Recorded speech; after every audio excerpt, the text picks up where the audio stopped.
জালিয়াতির খবর পেয়ে কুয়েত মৈত্রী হলে যান প্রভিসি অধ্যাপক আব্দুস সামাদ। এ সময় তিনি শিক্ষার্থীদের তোপের মুখে পড়েন। বিক্ষুব্ধ শিক্ষার্থীরা তার গাড়ির সামনে শুয়ে পড়ে প্রতিবাদ জানায়।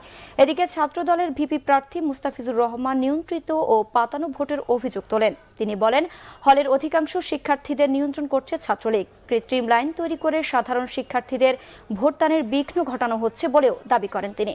অন্যদিকে সব অভিযোগ অস্বীকার করে ছাত্রলীগের ভিপি প্রার্থী রেজওয়ানুল চৌধুরী শোভন বলেন, যাদের রাজনৈতিক কোনো ভিত্তি নেই, শিক্ষার্থীদের সঙ্গে কোনো সংযোগ নেই, তারাই জালিয়াতির অভিযোগ তুলে ফায়দা লোটার চেষ্টা করছে। নির্বাচনে জয়ের ব্যাপারে জোরালো আশাবাদ জানান তিনি। ভোট গ্রহণ চলবে দুপুর 2টা পর্যন্ত। দর্শক, এই মুহূর্তে ঢাকা বিশ্ববিদ্যালয় এলাকায় রয়েছেন আমাদের রিপোর্টার মিজানুর রহমান সবুজ। এখন সরাসরি কথা বলছি তার সাথে। মিজান, বিশ্ববিদ্যালয়ের সার্বিক পরিস্থিতি কি?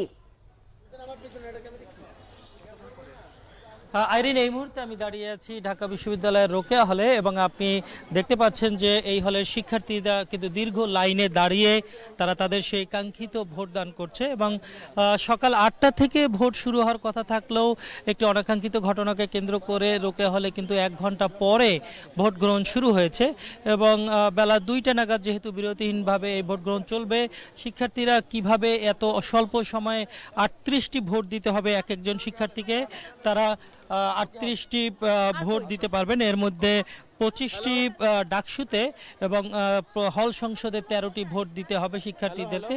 তো শিক্ষার্থীদের মধ্যে কিন্তু বেশ উৎসাহ উদ্দীপনা লক্ষ্য করা যাচ্ছে এই ভোটকে কেন্দ্র করে। তো এই হলে কি ঘটেছিল সেই বিষয়ে আমরা একটু জানতে চাইব, কেন 1 ঘন্টা পরে ভোট গ্রহণ শুরু হলো? প্রথমে সিলগালা করার নিয়ম তারা করে নাই। আমরা 1 ঘন্টা ধরে ঝোলাঝুলি করার পর আমাদেরকে বলা হয়েছে লিখিত দিতে হবে।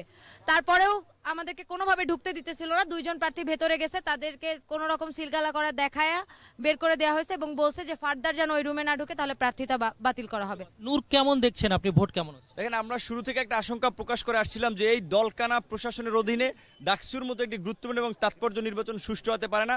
আমরা নির্বাচনে আমাদের দাবি উপেক্ষিত হওয়ার পরে আমরা এসেছিলাম তাদের সেই মুখোশ উন্মোচন করার জন্য। আজকে আপনারা দেখেছেন কুয়েত মৈত্রী হলে ব্যালটে সিল আগের রাতে মারা হয়েছে, ব্যালট বাক্স মেয়েরা ভেঙে উদ্ধার করেছে। রোকেয়া হলেও সেম কাজ করেছে, ব্যালটে আগে সিল মেরেছে, কিন্তু এখানে প্রাদাক্ষ খুলতে দেয়নি। ছেলেদের হলগুলোতে আমাদের ঢুকতে দেওয়া হচ্ছে না। প্রথম বর্ষের শিক্ষার্থীদের যে দখলদাররা হলে জোর করে তুলেছে, তাদেরকে ভোট দিয়ে 6টা লাইনে দাঁড় করেছে, আবার লাইনে দাঁড়াচ্ছে যাতে অন্য শিক্ষার্থীরা ভোট দিতে পারে না। ভোট বর্জন করবেন নাকি ভোটে থাকবেন? না, সার্বিকভাবে আমরা মনে করি যে এটি একটি একদম জগা খিচুড়ির নির্বাচন এবং বিশ্ববিদ্যালয় প্রশাসন কতটা নির্লজ্জ হতে পারে তাই নির্বাচনের মাধ্যমে প্রকাশ করেছে যে তারা কতটা লেজুর ভিত্তিক হতে পারে। সেই জায়গা থেকে আমরা মনে করি যে কোনো ছাত্র সংগঠনই এই নির্বাচনকে সুষ্ঠু নির্বাচন মনে করবে না। যারা অবাধ, সুষ্ঠু, নিরপেক্ষ নির্বাচন চেয়েছিল, আমরা তাদের সাথে বসে কিছুক্ষণের মধ্যে আমাদের আপডেট সিদ্ধান্ত আসবে। শুনছিলেন যে ছাত্র সংগঠনের নেতা, কোটা সংস্কার আন্দোলনের নূর বলছিলেন এবং অন্যান্য শিক্ষার্থীরা তাদের বক্তব্যগুলো তুলে ধরছিলেন। তো এই হচ্ছে রোকেয়া হল থেকে আমার কাছে থাকা সবশেষ খবর। ধন্যবাদ মিজান।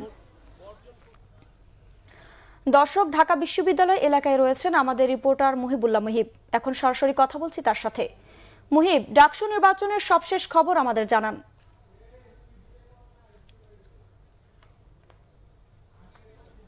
কুয়েত মৈত্রী হলে আপনি জানেন যে সকাল থেকে এখানে ভোট গ্রহণ স্থগিত ছিল। কিছুক্ষণ আগে দফায় দফায় বৈঠক অনুষ্ঠিত হয় এখানে। বিক্ষুব্ধ শিক্ষার্থীরা তারা যখন এখানে বস্তা ভর্তি ব্যালট পেয়েছিল তখন তারা এখানে অবরোধ করে রেখেছিল।